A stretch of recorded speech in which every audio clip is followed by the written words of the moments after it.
Can low-fare carriers and regional carriers cohabitate in the U.S., do you think, on a going forward basis? Yeah, I do, and I have some numbers, but if I might, I want to react to something Mike said in his opening, Sure. if I could.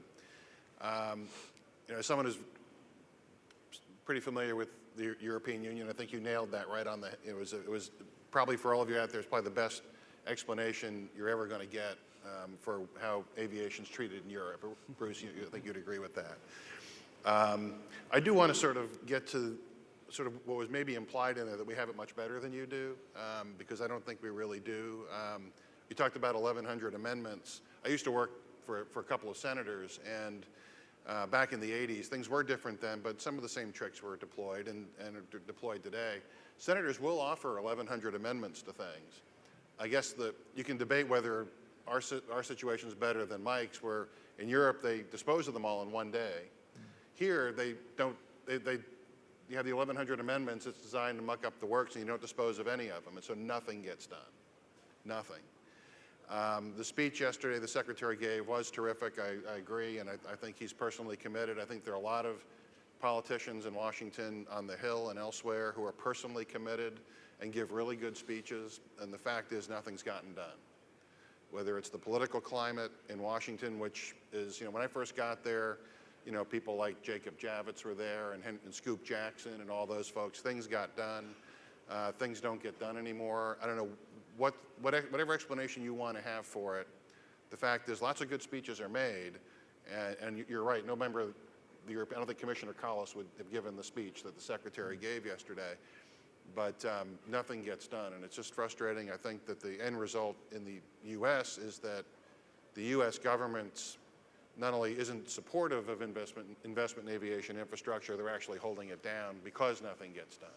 So I just wanted to sort of throw that out there. I don't know if that'll make you feel any better or not. It does, it does. It does, good. And you're certainly right about it. As someone who once flew to Kuala Lumpur from Toronto through Dubai, you're right. So the Middle East carriers are all about that. I have a couple of numbers in answer to Bill's question. Airport operators really do want to bring in a variety of service. They want competition. They want a lot of destinations. They don't want just one carrier on every route. They do want a lot of variation. And certainly the growth of this industry has really helped them do that over time. Just some numbers at large hubs in May. Look at the schedules in May. Large hubs, network airlines, 38% of the domestic flights. The regional airlines, 39%. And the low-cost airlines, quote unquote, 21%. Medium hubs, 22% for the networks, 41% for the regionals, and 36% for the low cost. So there's a lot of variety there, and they're cohabitating. Obviously, at small hubs, the regionals, as Roger's figures indicate, 70%. Low-cost airlines, about two-thirds of the rest, 18%, 19%. So there is, and obviously at the smaller hubs, you're not going to get so many of the low-cost carriers. So they are cohabitating now. Certainly from the airport point of view, that's what we want. We want them to, we want to have that variety of service, lots of different choices for the people in our community. And I do think that can continue going forward, especially if we can make some of these investments in infrastructure to accommodate passenger growth in the future. Now, the data was interesting because when you look at the medium hub airports in the United States, these are largely airports that were built by Southwest, if you will. In the early days, where it is tremendous amount of traffic was stimulated. They moved from being a small hub or a non-hub to being a medium hub by definition at the FAA, and the regional carriers offer a larger percentage of departures than do the low-cost carriers. If you look at the medium hubs too, it's kind of interesting. We do a capital needs survey every couple of years, and a lot of the reduction in planned investment over the last 2 years was at medium hub airports because of the reason you talked about. In 2008, 2009, as things went south, Southwest's competitors pulled out of some of those markets or pulled down service. So a lot of those airports canceled projects. Probably will come back later when the economy gets better. Right. But those medium hubs are very sensitive to that. Sure. Bruce, I'm not letting you off the hook. This is a question where it is, I've been waiting to ask this question.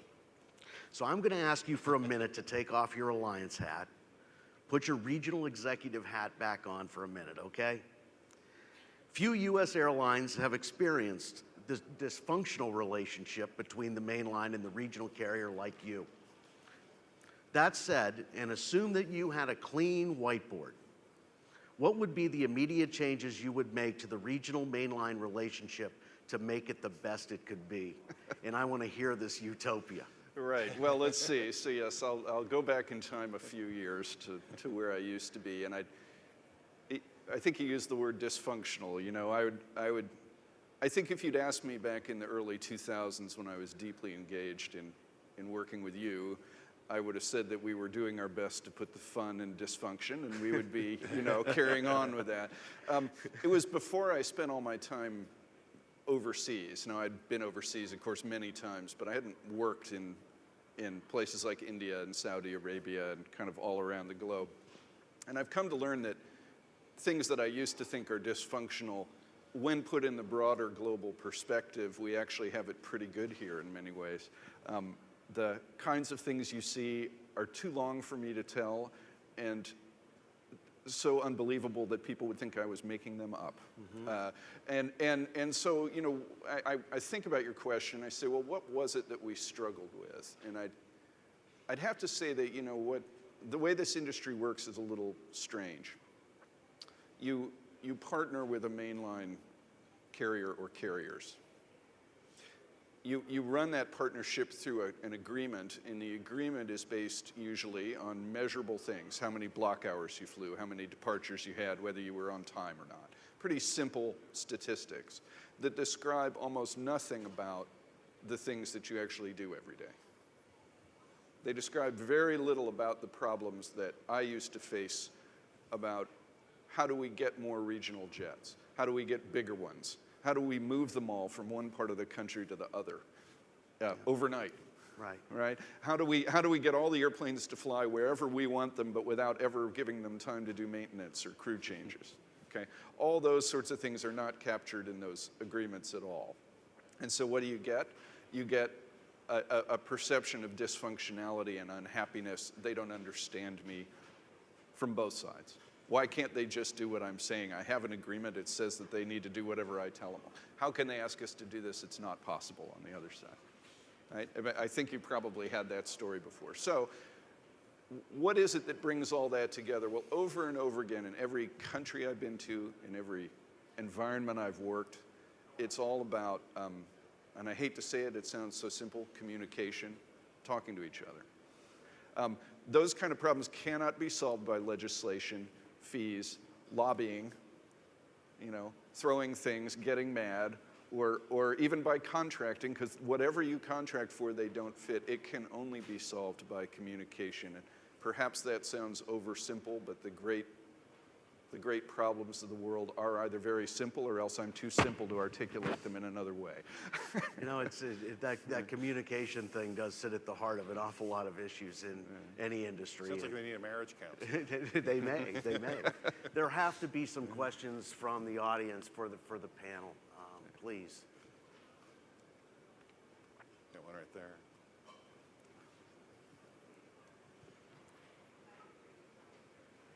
I think you got it. Catherine Creedy from Low Fare and Regional Airlines. Bill, you challenged us to talk about pilot scope. Yesterday we heard from the airframers that they thought it would relax to about 80 seats. What does the panel think about that?